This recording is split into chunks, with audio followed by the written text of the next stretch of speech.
નરસિંહ મહેતા સરોવરના બ્યુટિફિકેશનનું કામકાજ ગોકળ ગતિએ ચાલી રહ્યું છે, ત્યારે તાત્કાલિક અસરથી આ કામકાજ પૂરું કરવામાં આવે તે અંગે મુખ્યમંત્રીનું ધ્યાન દોરતો એક પત્ર જિલ્લાના ધારાસભ્ય સંજય કોરડે દ્વારા લખવામાં આવ્યો હતો. મહેતા તળાવના બ્યુટિફિકેશનનું કામ છેલ્લા ઘણા સમયથી શરૂ કરવામાં આવ્યું છે, પણ કોન્ટ્રાક્ટરોની બેકાળજી અને કામકાજની ઢીલાશને લઈને બ્યુટિફિકેશનનું કામ છેલ્લા 2 વર્ષથી ગોકળ ગતિએ ચાલી રહ્યું છે. આ અંગે અવારનવાર રજૂઆતો કરાઈ છે. કોન્ટ્રાક્ટરો સાથે પણ સ્થળ મુલાકાત લેવામાં આવી છે, પણ આ મામલાની નોંધ ગંભીરતાથી લેવામાં આવી નથી અને એટલે જ આખરે હારી થાકીને જિલ્લાના ધારાસભ્ય દ્વારા સીએમને પત્ર લખીને જાણ કરવામાં આવી છે. તેમણે પત્રમાં એમ પણ લખ્યું છે કે આ કામકાજ એપ્રિલ મહિનામાં પૂરું થવાનું હતું, તે આજ દિન સુધી પૂરું થયું નથી. ધારાસભ્યએ પત્રમાં એવી પણ રજૂઆત કરી છે કે ચોમાસું નજીકમાં છે અને ગત વર્ષની જેમ આ વર્ષે પણ કૃત્રિમ હોનારત સર્જાશે તો રોજીરોટી કમાતા નાના રહેણાંકના લોકો જશે ક્યાં? શું ફરીથી આ લોકોને નિષ્ક્રિય સત્તાધીશોની બેદરકારીનો ભોગ બનવું પડશે? જૂનાગઢ નરસિંહ મહેતા સરોવરનું કામ છેલ્લા 2-2.5 વર્ષથી ચાલી રહ્યું છે અને એપ્રિલની અંદર એમનો સમય મર્યાદા પૂરી થઈ ગઈ છે કામની. આદરણીય મુખ્યમંત્રીશ્રીને રજૂઆત કરી છે કે તળાવનું કામ ખૂબ જ ધીરી ગતિએ ચાલે છે.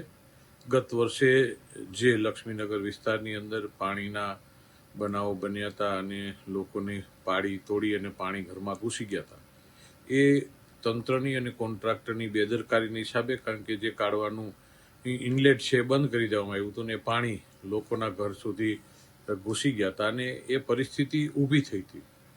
તો ફરીથી એ બનાવ ન બને માટે વર્ષ દિવસથી આ તંત્રને રજૂઆત કરી છે, કોન્ટ્રાક્ટર સાથે ઘણી વખત સ્થળ ઉપર મુલાકાત કરી છે, પણ એમની ગંભીરતા લેવામાં આવતી નથી ને છેલ્લા 2 વર્ષથી આ તળાવ સૂકું પડ્યું છે. ઓજી વિસ્તાર એટલે કે ઝાંઝડા રોડ, જોશીપુરા અને આજુબાજુના તળાવના વિસ્તારોની અંદર પાણીના પ્રશ્નો પણ ઉપસ્થિત થાય છે.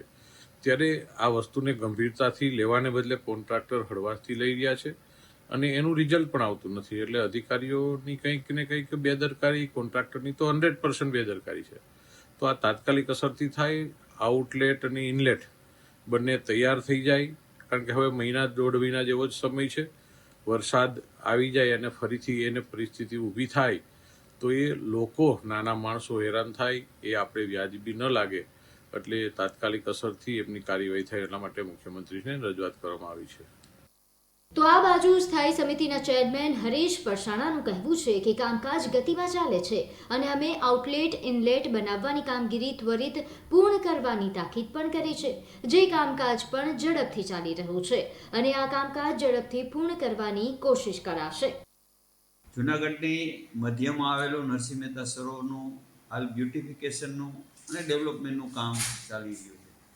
2 દિવસ પહેલાં મેં આ ચાલતા કામની રૂબરૂ મુલાકાત લીધી હતી.